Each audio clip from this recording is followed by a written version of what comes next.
Ok chicos, un saludo a todos ustedes. En la continuación de la segunda parte del video anterior se hizo largo, extenso, porque en realidad es bastante explicar la función de cada uno de ellos, qué cosas hacen, caen encima y bueno, se llevó un poquito de tiempo, pero hoy vamos a hablar sobre la glicólisis, la segunda parte. Recuerden que anteriormente hablamos sobre el glucógeno, la síntesis de glucógeno, que es la glucogénesis, y bueno, su respectiva la glucogenólisis, y hablamos de ciertas enfermedades como la gluconosis y lo que es la enfermedad de von Wiersbe. Entonces, claro, con ellos, si ustedes quieren buscar, bueno, lo dejaré en el link, la primera parte.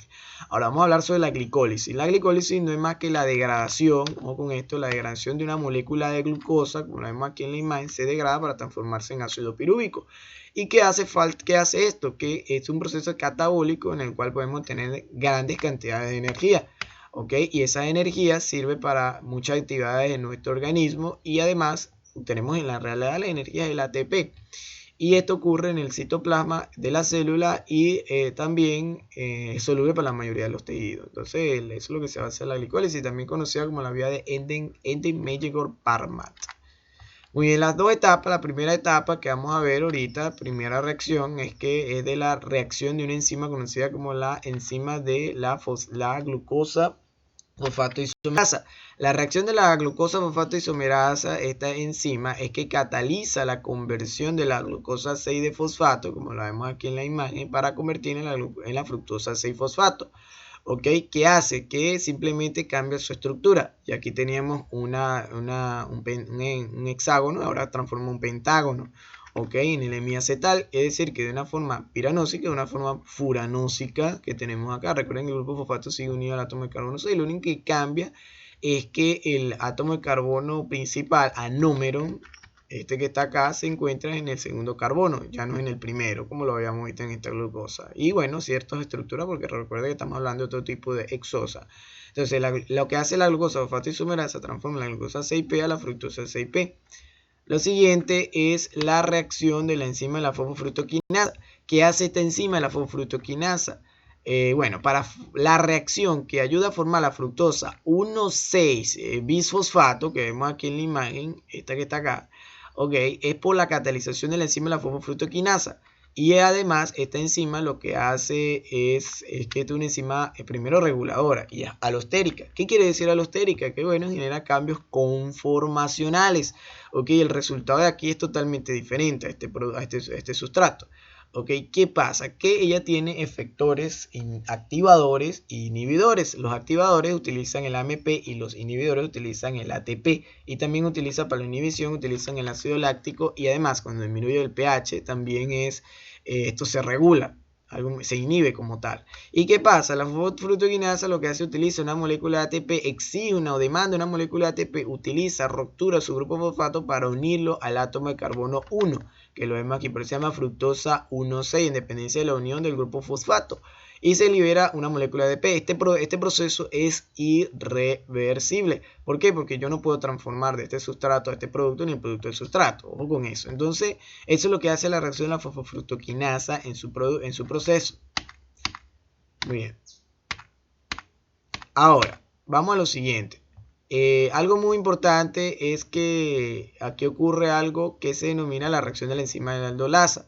Ok, la primera etapa termina en la formación de las dos triosas fosfatadas, ok, en el cual son interconvertibles, chicos. ¿Qué quiere decir interconvertible? Que esto se puede transformar a esto y esto a esto, en dependencia de lo que exige el organismo. Ahora, ya algo muy claro es que lo que se llama el equilibrio depende del desplazamiento y la intensidad de la glicólisis. La intensidad de la reacción de la enzima de la aldolasa, como la vemos acá en la imagen, ¿qué hace?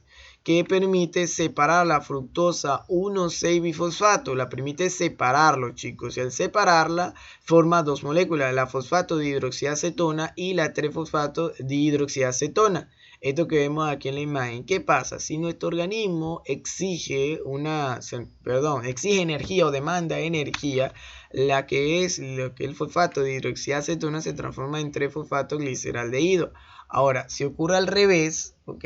¿Qué pasa? Bueno, esto sigue a lo que es la vía glicolítica, o con esto, o la síntesis glicolítica. Ahora, si es lo contrario, si en nuestro organismo hay suficiente energía, lo que es la 3-fosfato gliceraldehído se transforma a la dihidroxiacetona, ¿ok? Para que ésta pueda desplazarse al proceso de la síntesis de los triglicéridos, ¿ok? Ya que hay suficiente energía.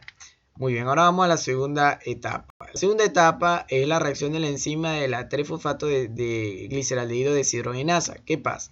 Que esta reacción ocurre por la oxidación, o con esto, por la oxidación catalizada de la 3-fosfato gliceraldehído deshidrogenasa. Esta enzima que se encuentra acá. Esta que vemos acá. Entonces, ¿qué pasa? Que esta utiliza un cofactor, como lo vemos aquí, oxidado, que es el nicotinamina dinucleótido sumado a lo que es un grupo fosfato, ¿ok? Para formar lo que es el ácido 1,3 bifosfoglicérico, ¿ok? Este que vemos aquí en la imagen. Y al final termina un cofactor reducido, ¿ok? Como lo vemos aquí en la imagen. Además de esto, contiene enlaces muy ricos en energía, porque tiene varios grupos fosfatos, como lo vemos acá en la imagen. Y eso permite desarrollar este proceso, esta reacción, que es una, ¿cómo se llama? Es una fosforilación a nivel de sustrato, porque podamos tener ciertas cantidades de ATP, en el cual al final, en lo que es en la glicólisis aeróbica, obtenemos 5 ATP por esta reacción. Bueno, ahora vamos a la reacción de la glicoquinasa. Esta reacción permite transformar el ácido 1,3 bisfosfolicérico, que esto que vemos aquí en la imagen, bifosfolicérico, en el cual utiliza ADP, adenosín difosfato. ¿Ok? Lo utiliza y además es reversible este proceso. ¿Ok? Y esto le cede, rompe un grupo de fosfato y lo une aquí, como lo vemos aquí en la imagen, y termina formándose esta molécula que vemos acá, para formar lo que es el ácido 3-fosfoglicérico, esto que vemos aquí, el ácido 3-fosfoglicérico. Y por medio de la acción de la enzima de la gliceroquinasa, que la acabo de nombrar, en el cual resulta dos moléculas de ATP, el resultado de la misma. Ahora, la reacción, por último, tenemos la reacción de lo que es la pirubicoquinasa. ¿Okay? El ácido fosfoenolpirúvico, este que vemos aquí en la imagen, bueno, la reacción final de la glicólisis es la formación del ácido pirúvico, que viene a partir del ácido fosfoenolpirúvico, que es por la reacción de la enzima de la pirubicoquinasa, esta que vemos acá en la imagen. ¿Y qué pasa? Que resulta el proceso de la síntesis de ATP, es decir, que ya podemos obtener una molécula al final de ATP, 2 de ATP en lo que es en el producto. Recuerden que esta es una reacción irreversible. Ojo con esto, la reacción irreversible, porque no podemos pasar a lo contrario. Y bueno, ahora vamos a hablar sobre la descarboxilación oxidativa del ácido pirúvico. Cuando nosotros en ciertas condiciones, en la glicólisis aeróbica, el ácido pirúvico pasa por medio de una enzima a lo que es el acetil-CoA para seguir el proceso de la respiración celular, como lo vemos aquí en la imagen. Lo siguiente es que ocurre otro proceso más fácil, que es la glicólisis anaeróbica por la reacción de la deshidrogenasa láctica. Sabemos que cuando hay condiciones de vía glicolítica anaeróbicas exigentes, ¿qué pasa? Que el ácido pirúvico se transforma en ácido láctico, como lo vemos aquí en la imagen. Esto sirve para la reacción, muchas reacciones, y se forma un reductor oxidado como al final del producto. Entonces, ¿qué pasa? Lo siguiente, vamos a hablar del rendimiento el rendimiento energético de la vía glicolítica, ¿ok? Bueno, esto depende de las condiciones en las cuales se efectúa. Ojo con esto. Ok.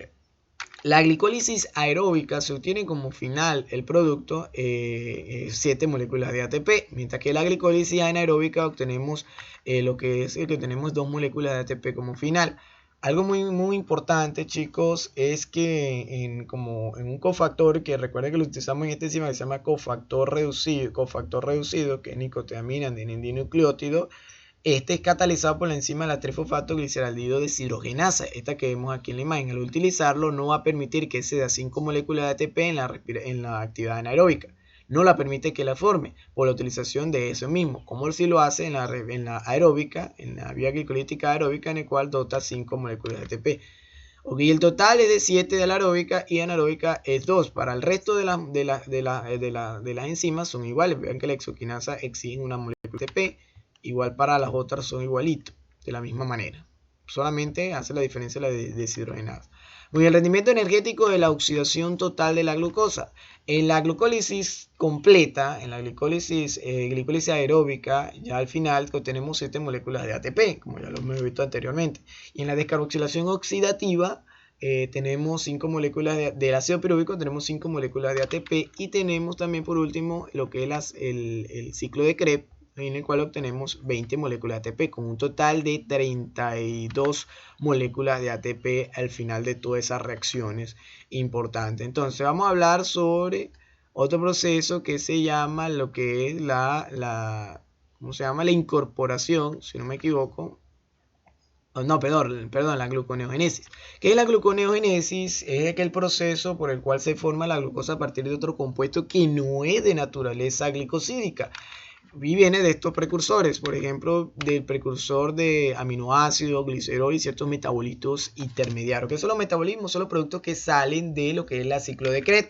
Esos metabolitos que sirven para energía como tal. Este proceso se localiza en el órgano del hígado, también a nivel de localización celular, va a ser en el citoplasma soluble y dentro de la mitocondria. ¿Ok? Es importante porque cuando nuestro organismo está en ayuno, él es capaz de sintetizar glucógeno utilizando cualquier sustancia en el cual se encuentra a su alrededor, una sustancia específica que es la que hemos nombrado estos precursores. Y bueno, lo importante es que reutiliza el ácido láctico a través de una actividad intensa, importante en las reacciones químicas. Ahora, ¿cómo es la inhibición de la glicólisis y de la gluconeogénesis? Como ya lo hemos explicado, este es un proceso en el cual varias veces cuando hay segregación de la hormona del glucagón, por ejemplo, como vemos aquí en la imagen, este glucagón lo que hace es inhibir a lo que es el proceso de la glicólisis y activa lo que es la gluconeogénesis. Ahora la insulina hace lo contrario, la insulina lo que hace es activa la glucólisis activa la glicólisis y desactiva la gluconeogénesis, así consecutivamente. Muy bien, ahora la insulina hace lo contrario, lo que hemos hablado del glucagón.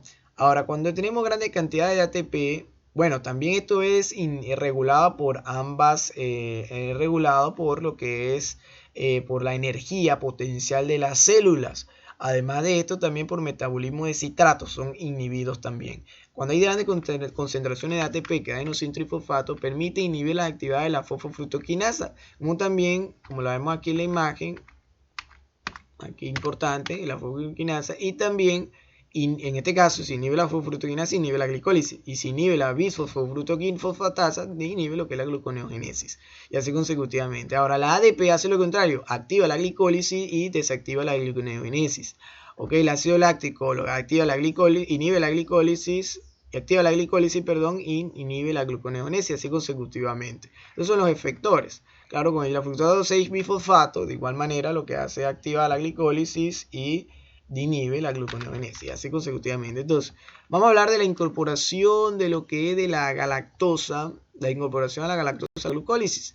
Ok, tenemos una molécula de galactosa, hemos consumido leche mate, hemos consumido una leche como tal, en el cual ahí es muy rico este alimento y contiene galactosa. Supongamos que hemos consumido la galactosa, esta se transforma a lo que es la galactosa 1P por mediante la galactoquinasa, esta enzima que vemos aquí en la imagen, que utiliza ATP ¿para qué? Para separar, rupturar el grupo de fosfato y unir los átomos de carbono 1, el carbono anómero, y así se forma la galactosa 1P.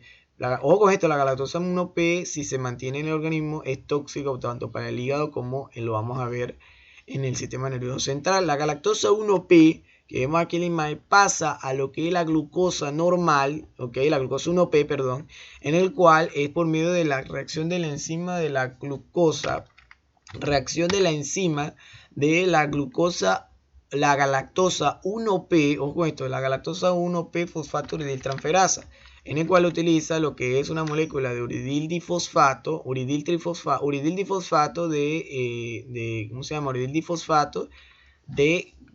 de glucosa, y sale lo que es uridil difosfato de galactosa para que quede lo que es la glucosa 1P. Esta glucosa 1P sirve para que se fluya a la sangre, importante, y no hace daño, algo que llama mucho la atención. Lo siguiente, vamos a hablar de una enfermedad que se llama galactosemia. Importante en el estudio de esta galactosemia, ojo chicos con esto, porque esto es por una deficiencia o por una ausencia de la enzima de lo que es la galactosa 1P fosfato uridil transferasa. Ok, la galactosa 1P fosfato uridil transferasa, al ver una ausencia de la misma, genera la famosa enfermedad de lo que es la galactosemia, generando manifestaciones clínicas, chicos. Estas manifestaciones clínicas clásicas como tal son principalmente es una enfermedad grave, sabemos eso, y que además puede generar lo que es catarata, puede generar también aminociduria, retraso mental, puede generar también una hepatomegalia, un aumento del volumen del hígado y ictericia cuando la piel se vuelve amarilla.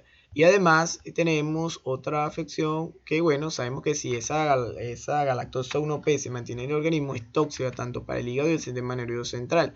Ojo con esto, que al final de todo esto el paciente mejora si se le elimina de su dieta la galactosa, que bueno, sabemos que se encuentra en la leche materna. También es muy importante. Ahora, vamos a hablar sobre lo que es el ciclo de las... Bueno, vamos a hablar sobre la fase de oxidación del ciclo de la pentosa. ¿Cómo ocurre este proceso? Al final, el ciclo de la pentosa, también conocido como ciclo de oxidación directa de la glucosa o también conocido como vía de la fosfogluconato, en el cual se divide en dos etapas, la oxidación directa y la oxidación indirecta. Ok, la oxidación que no es directa, muy bien. Ahora, la oxidación directa es cuando la glucosa 6P, que ya resultamos de todo ese producto, pasa a lo que es al ribulosa 5P, como la vemos aquí en la imagen, pasa a la ribulosa 5P. Y lo otro es que la no oxidada es que la ribulosa 5P pasa a la glucosa 6P o incluso puede pasar a lo que es la 3-fosfatoglicerdaldehído. Importante en el estudio. Ahora, este que termina formando lo que es un cofactor reducido P, como lo vemos aquí en la imagen, el producto de esa reacción. Muy bien, para que pueda realizar esa acción. Y bueno, al final de todo esto, chicos, lo más importante, bueno, la importancia de la viabilidad del ciclo de la pentosa es lo siguiente. Primero, que es una fuente mitocondrial de cofactores reducidos de nicotinamina, adenina y nucleótido reducido, y que esto sirve para sintetizar o para crear otros tejidos, como por ejemplo el eritrocito, el adiposo, y tenemos también el cristalino, que es importante en el estudio. Y lo otro es que hay una fuente de energía de ribosa 5P que ayuda a la síntesis tanto de nucleótidos y ácidos nucleótidos, el ADN, el ARN, etc. Y tenemos otra fuente ¿cómo se llama? Fuente de monosacáridos, fuente de energía de monosacáridos que vienen que transforma diferentes, que vienen de transformaciones de diferentes átomos de carbono para la integración del proceso metabólico. Entonces ya hemos tenido gran resumen de todo esto, chicos, y es que la glucosa, como vemos que consumimos todos los alimentos, se convierten en glucosa y pasa a glucosa 6P en la mayoría de las reacciones. Por ejemplo, en la glucogénesis, esto se termina a formar el glucógeno y de ese proceso final, en la última fase, como ya lo habíamos visto anteriormente, vuelve otra vez a la glucosa 6P. El del ácido pirúvico es lo mismo, vuelve otra vez, termina el ácido pirúvico, vuelve otra vez la glucosa 6P, y del ciclo de la pentosa de igual manera puede volver otra vez la glucosa 6P. Esos son reacciones reversibles. Y eso es el producto final de todo esto, chicos. Entonces, si les gustó, bueno, suscríbanse y denle me gusta.